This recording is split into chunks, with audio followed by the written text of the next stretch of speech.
Our tiny chef, in a hidden nook of the whispering woods beneath a giant oak with leaves like emerald cloaks, lived a tiny chef named Pip. Pip wasn't tiny like a ladybug, oh no. He was thimble-sized, with a unique hat that looked like a fluffy dandelion seed.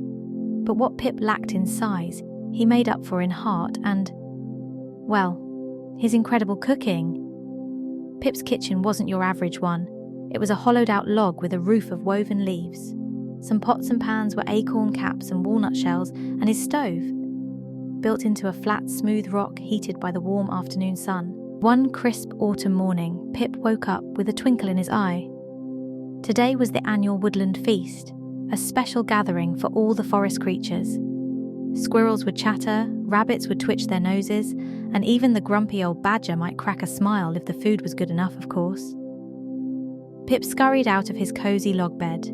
He grabbed his basket, woven from the softest blades of grass, and set off for his pantry, the bountiful forest itself. First, Pip tiptoed through a patch of wildflowers. He carefully snipped bright red berries, perfect for a sweet and juicy dessert. Next, under a towering oak, Pip found a patch of crunchy brown leaves. But to Pip, they weren't just leaves. They were the perfect crunchy topping for a delicious salad. "Tiny leaves for tiny tummies," he declared, chopping the leaves with a sharp blade of grass. His basket brimming with treasures, Pip reached the babbling brook. Here, dewdrops clung to spiderwebs like tiny diamonds. Pip watched as the spider gently scooped them up, their cool touch a refreshing morning treat. "The secret ingredient for my dewdrop soup," he whispered to the spider. "Your secret is safe with me," said the spider. Back in his kitchen, Pip transformed his finds.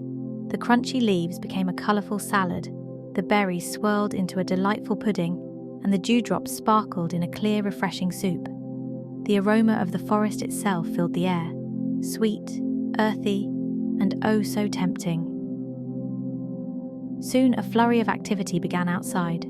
Scampering squirrels with bushy tails, fluffy bunnies with twitching noses, and even a wise old owl with round golden eyes arrived. Pip, perched on a toadstool stool, welcomed them all with a bright smile.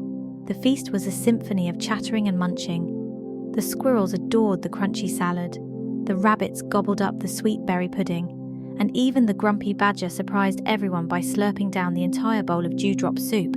As the sun dipped below the trees, casting long shadows through the woods, Pip sat on his toadstool stool, watching his happy guests. His heart swelled with pride. He wasn't just a tiny chef, he was the provider of the healthiest, tastiest treats in the whole forest. "Remember, everyone," Pip called out with a tiny voice. "The forest gives us all we need to be strong and healthy. So next time you see a juicy berry or a crunchy leaf, remember, it might just be an ingredient for a delicious adventure." The woodland creatures cheered and waved their paws. They all knew Pip's little secret. The healthiest and yummiest meals came not from fancy shops or faraway lands, but from the very place they called home, the beautiful, bountiful forest. And with that happy thought, they all scurried back to their cozy dens, dreams of tiny chefs and delicious treats dancing in their heads. The end. Thank you for watching. Please like, share, and subscribe.